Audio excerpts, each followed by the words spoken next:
High welcome to my new blog. আজি 31 অক্টোবৰ দিনাখনে অসমত কি চলি আছে চবেইটো গম পায়। আজিৰ দিনালে চবেই আজি প্ৰকৃতিয়েও কান্দিছে। আজি যেনেকৈ মানুহে চিনেমাখন চাই যেনেকৈ কান্দি কান্দি ওলাই আহিছে, তেনেকৈ আজি ৰাতিপুৱাৰ পৰাই প্ৰকৃতিয়েও কান্দি আছে, মানে বৰষুণেই দি আছে। আৰু সদায় কিন্তু বহুত বেছি বেয়া লাগিছে জুবিন দাৰ লাষ্ট এখন প্ৰগ্ৰাম আৰু লাষ্ট চিনেমা বুলি ক'বলৈ গ'লে। প্ৰগ্ৰাম এইটো কাৰণে কৈছোঁ, আৰু জুবিন দাক আমি কেতিয়াও প্ৰগ্ৰামত দেখা নাপাওঁ, সেইকাৰণে ভাবি লৈছোঁ যে এইখনেই প্ৰগ্ৰাম। জুবিন দা যেতিয়া এখন মিউজিকেলি চিনেমাখন বনাইছে, যেতিয়া আমি এখন ফাংচন বা চিনেমা বুলি আমি গণ্য কৰিম। তাকে টিকেট নাপালোঁ, সেইকাৰণে ভাবিছোঁ অকণমান ওলাই যাওঁ। জুবিন দা যেতিয়া গছ ভাল পাইছিলে, সেইকাৰণে এখন ধুনীয়া এটা পাৰ্কলৈ যাওঁ, এখন মানে য'ত গছ গছনি আছে। ব'লক এতিয়া ধুনীয়াকৈ ওলাই গৈ হৈ গ'ল, ধুনীয়াকৈ বাইকখন লওঁ আৰু ব'লক আৰু আপোনালোকে চাই থাকিব ভিডিঅ'টো শেষলৈকে। ঠিক আছে, ব'লক।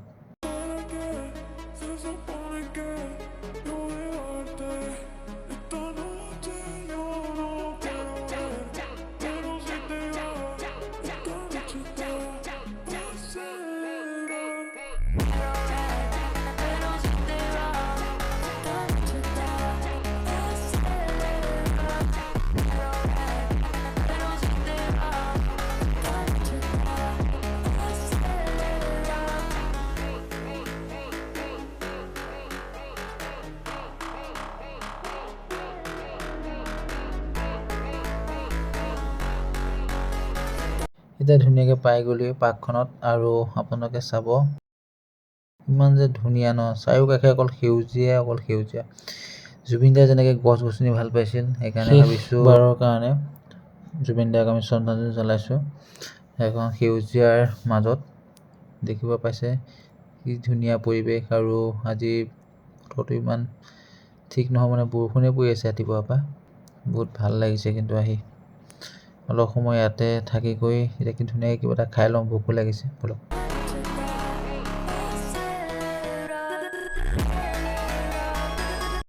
খাই বৈ পেলাই ধুনীয়াকৈ ঘৰলৈ গুচি আহিলোঁ। বতৰটো বহুত বেয়া, মানে বৰষুণ পৰিয়ে আছে কিন, আৰু সেইকাৰণে ভাবিছোঁ ঘৰলৈকে যাওঁগৈ বুলি।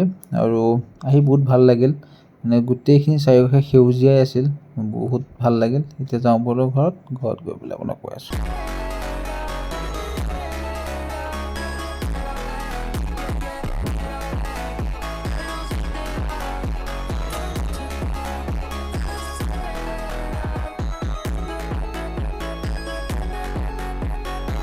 ফাইনেলি ঘৰ পাই গ'লোহি, আৰু ধুনীয়া কাপোৰ চাপোৰ চেঞ্জ কৰিলোঁ, আৰু ভাল লাগি পেলাই গৈ পেলাই যে জুবিন দাই গছ ভাল পাইছিলে, সেইকাৰণে ভাবিছিলোঁ গছৰ মাজতেই সেউজীয়া মাজতে জুবিন দাক লগ পাম বুলি। তাতে অকণ গৈ বহি কৰি ধুনীয়াকৈ ভাল লাগিল। আৰু ভিডিঅ'টো আজি এইখিনিয়ে আছিলে। যদি ভিডিঅ'টো ভাল লাগিছে এটা লাইক কৰি দিব, আৰু যদি নতুন তেনেহ'লে ছাবস্ক্ৰাইব কৰি নাপাব। ঠিক আছে, বাই বাই।